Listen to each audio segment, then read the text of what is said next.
Greetings from New York City and Columbia Business School Executive Education. My name is Scott Gardner, and I'm here with Professor Jane Praeger for the Strategic Storytelling webinar. Before I introduce Jane, I'd quickly like to go over a few typical logistics for our webinars. A recording of this session will be emailed to you after the webinar. We encourage you to use the Q&A box throughout this session, and we will get to as many of those questions as we can during the last part of the webinar. And finally, if you'd like to tweet about this experience, please use our Twitter handle, #CBSExecEd. Jane, it's great to be with you today. Jane is a former documentary filmmaker. She is also the founder and CEO of Ovid Inc., a speech, presentation, and media training firm whose mission is to bring great storytelling into the world of spoken communications and business presentations. Jane also teaches storytelling in Columbia University's master's degree programs in strategic communication, as well as in Columbia Business School's Women in Leadership program. Welcome, Jane. It's great to be with you today. Let's get started. So what's so important about stories, and why do you think people should be telling more of them? Because stories tap directly into our emotions, and we use our emotions to help us make decisions much more than we think we do. For this insight, we have to thank a UCLA neurologist named Antonio Damasio, who noticed that after having brain surgery or a brain injury, some of his patients could no longer make decisions. And this was true even though their cognitive faculties were still intact and their IQs were exactly the same as they were before. And these people's lives were falling apart because think about it, if you can't make a decision, how can you function? Right. And he was puzzled. So he analyzed these patients' medical records, and he noticed that they all had one thing in common. They all had damage to their orbitofrontal cortex, or OFC, a small flap of tissue right behind their eyes. The OFC is one of the brain's central command centers for regulating our emotions.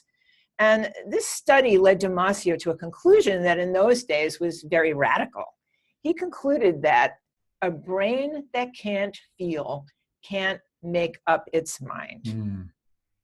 And what that means for us is that if we want to influence decision-making, which is what most of us do in our jobs every day, we have to reach that place in people's brains where they feel. And one of the most effective ways of doing this is through storytelling. Yeah, so why are stories so effective at engaging our emotions? A good story literally transports us into someone else's shoes and allows us to see the world from their perspective. That's why we can empathize and even root for a TV serial killer like Dexter week after week. Logically, we know murder is wrong, but the storytelling compels us to see the world through Dexter's eyes. And from his perspective, murder often seems justifiable. So have there been studies done on how storytelling affects us? Yes, in fact, there have been quite a few. And one that I found particularly intriguing is an informal study that was conducted by 3 researchers at a business school. And in this study, MBA students were divided into 3 groups. Each group was given the same set of business facts, but delivered in a different form. Group 1 heard the facts and figures just read to them. Group 2 got the facts and figures in a series of charts and tables. And Group 3 got the facts through the story of a little old winemaker. Now, when the students were tested 3 weeks later, which group do you think had best retention of the information? Jane, I'm guessing the winemaker. That's a good guess. And of course, the researchers predicted that too. But here's something they didn't predict, and it really surprised them. When the students were asked to rank the credibility of the information they received, they also ranked the information in the winemaker story as most credible. So why should that be? And the theory is that stories pierce the veil of skepticism that most of us carry around with us all the time. When we're caught up in a good story, our tendency to be skeptical, to counter-argue, tends to take a back seat. When our emotions are fully engaged, it's almost as if our logical mind takes a nap. So storytelling would be a good way to convince the skeptics in the room. What kinds of stories should business people tell? Well, as a starter, companies should have a founding story that everyone at the company can tell. And speaking of converting skeptics, this is Sarah Blakely, the founder and CEO of Spanx, a shapewear company, who faced huge resistance when she first started her company. And when she was marketing her first prototype, she encountered a lot of skepticism from buyers. Yes. One day, she landed a 10-minute meeting with a buyer from Neiman Marcus in Texas. And when she got the usual skeptical look, she persuaded the buyer to come into the ladies' room with her. And she showed her, she put on her white pants without Spanx and said, here's how I look without Spanx. And then she put on her white pants with Spanx. Here's how my white pants look with Spanx. Shortly thereafter, Spanx was on the shelves of 7 Neiman Marcus stores. And stores like Bloomingdale's and Bergdorf Goodman soon followed. And in part, that's how Spanx became a billion-dollar brand and spawned a whole new industry called shapewear. And I think this founding story embodies all the values of the Spanx brand, and also of its bold, unconventional founder.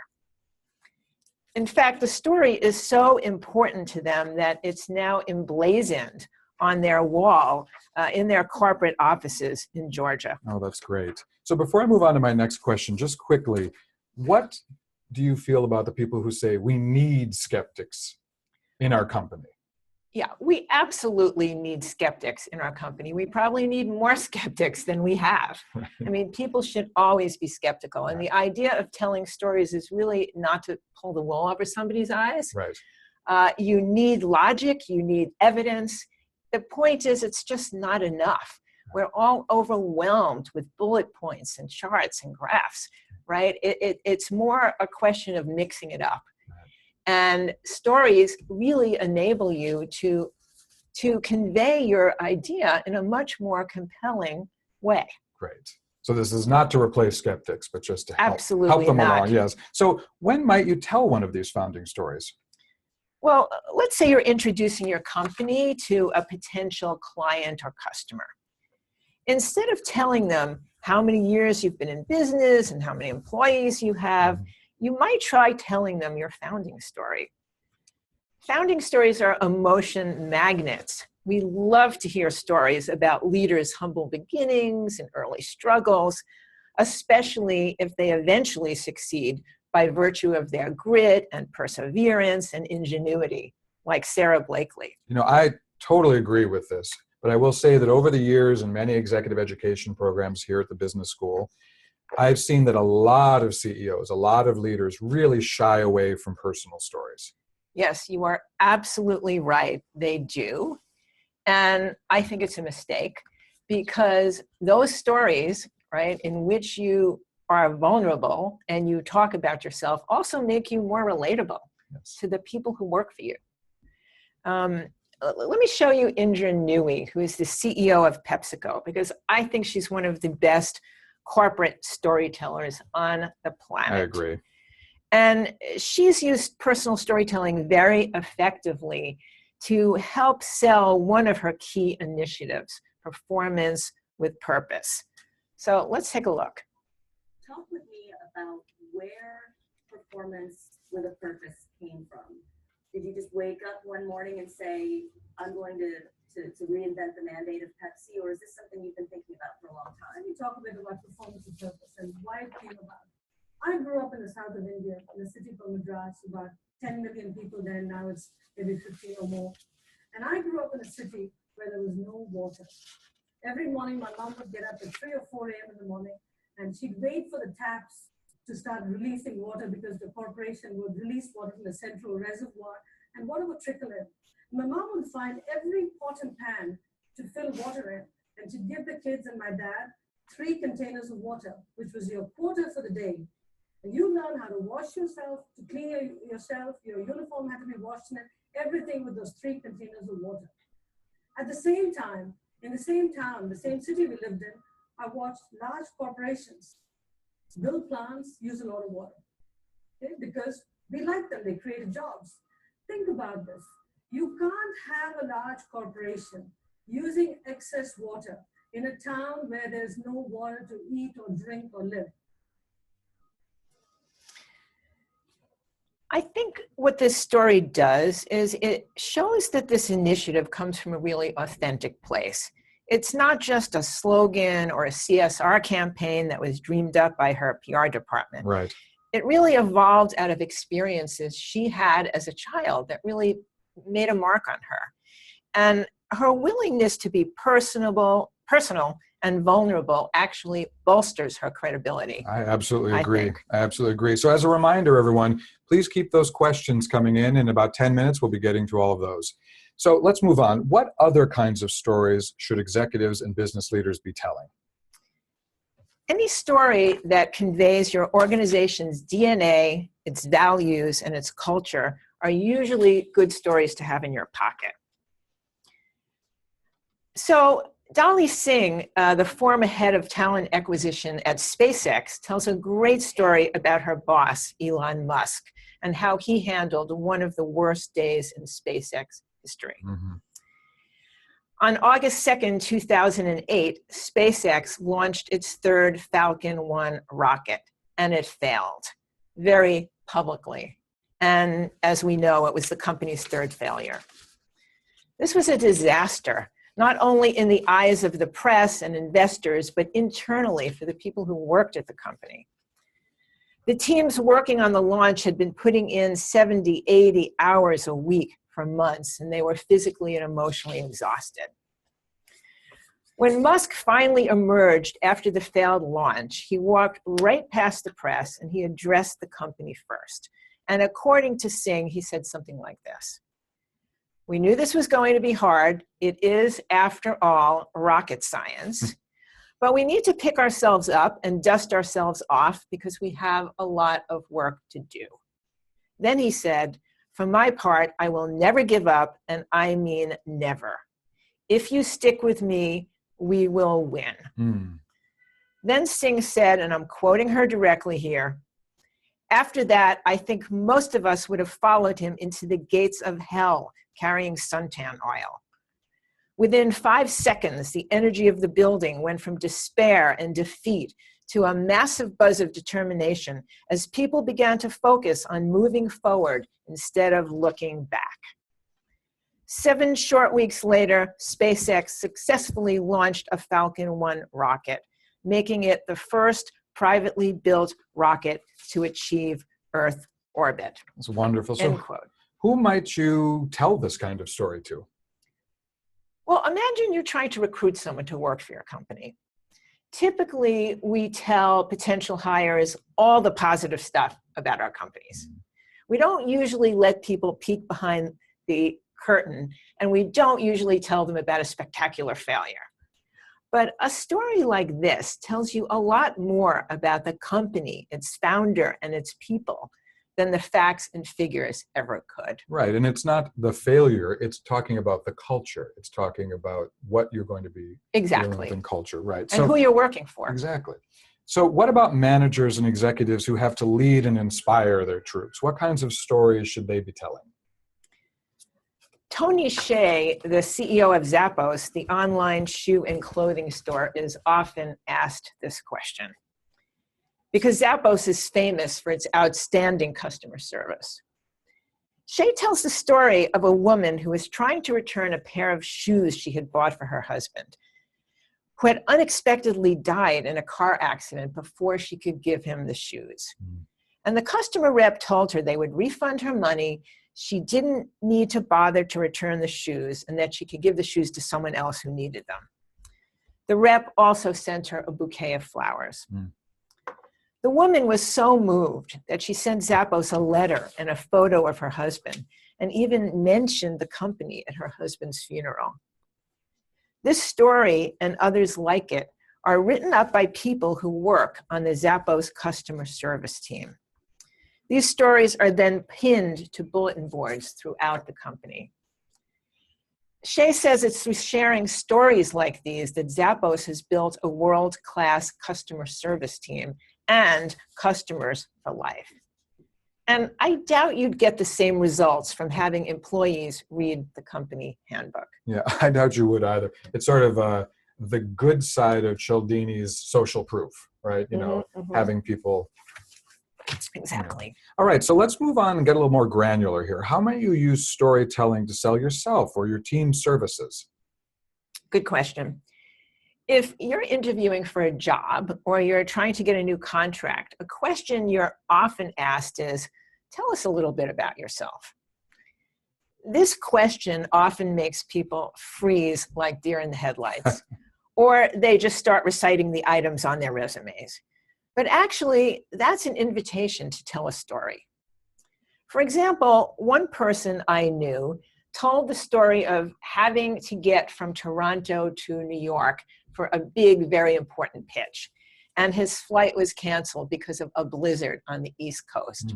So he and his partner jumped into a rental car and literally drove from Toronto to New York City in the blizzard, arriving just moments before the meeting started. Wow. And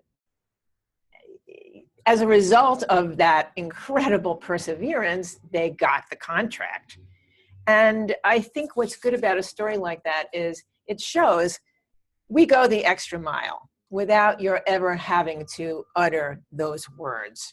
So if you get an open-ended question like that, instead of telling the interviewer that you're a creative problem solver or a self-starter or an innovative thinker, why not tell a story that highlights one of your key accomplishments or one of your personal attributes? I like that because it's a very difficult question to answer. I think that's the question that stumps people in most interviews. So let's give some practical advice here. What are some things that people should think about when crafting a story? Okay, so one thing we like to tell people is get votes. And here's what that stands for.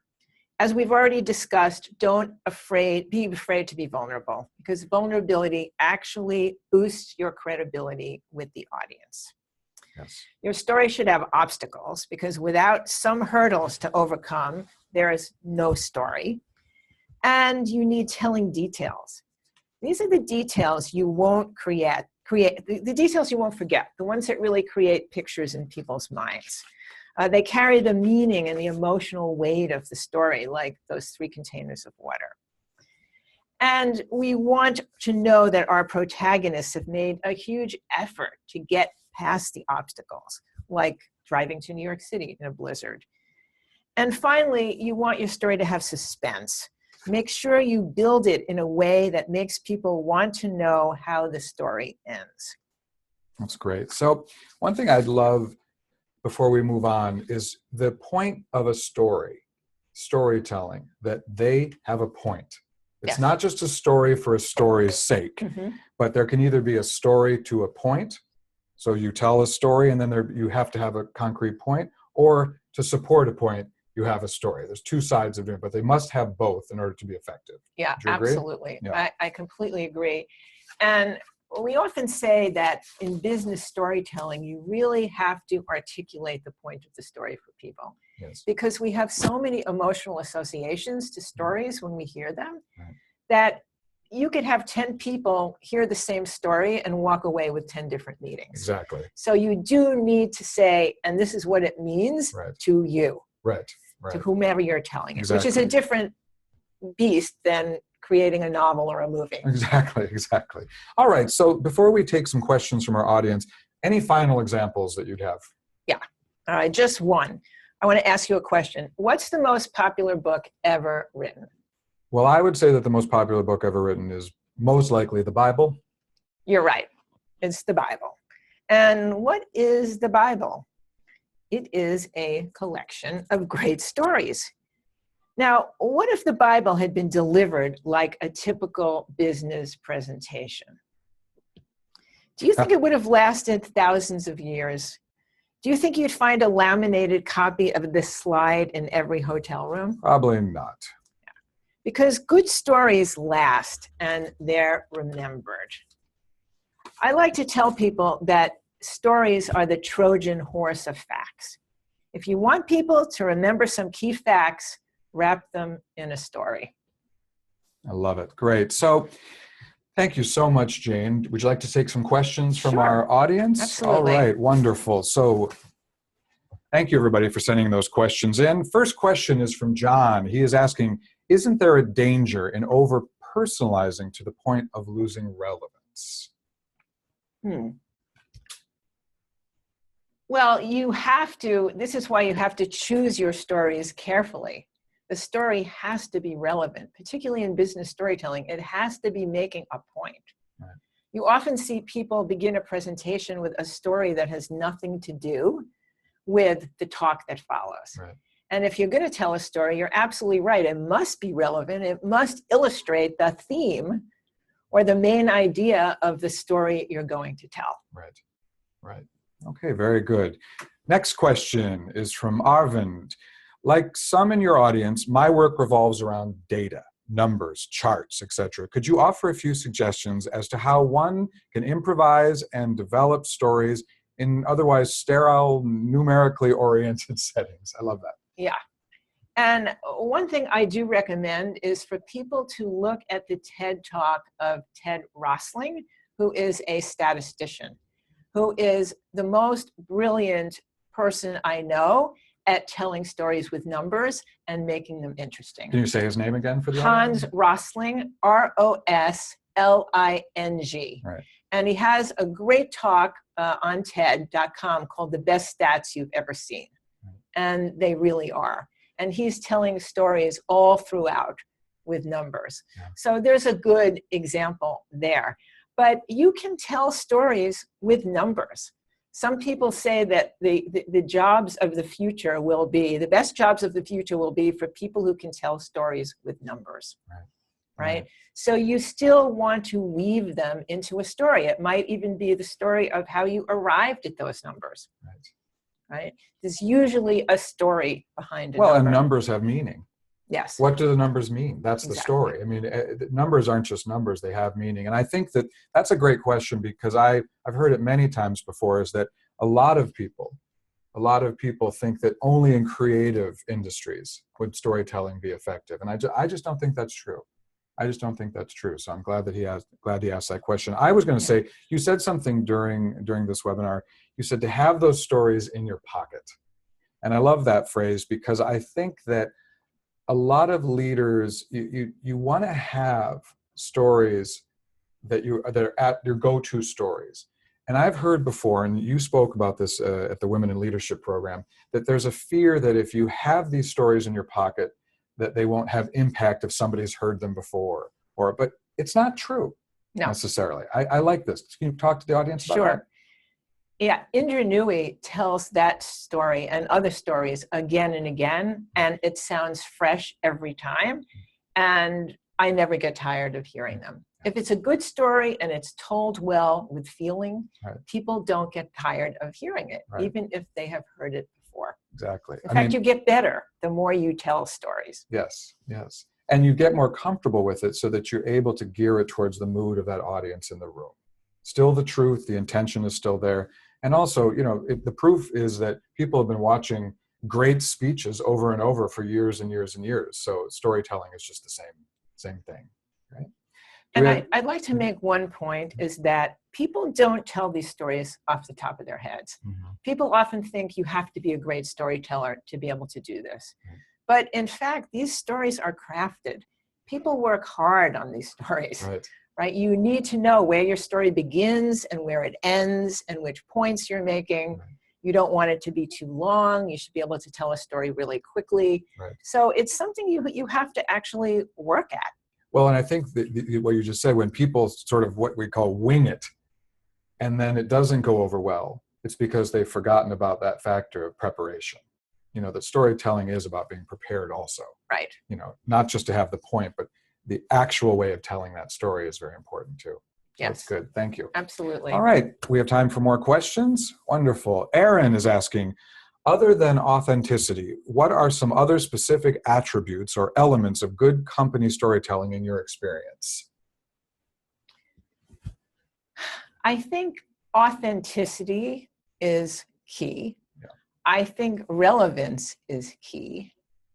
I think some vulnerability, some humanity is key. The story should be about people.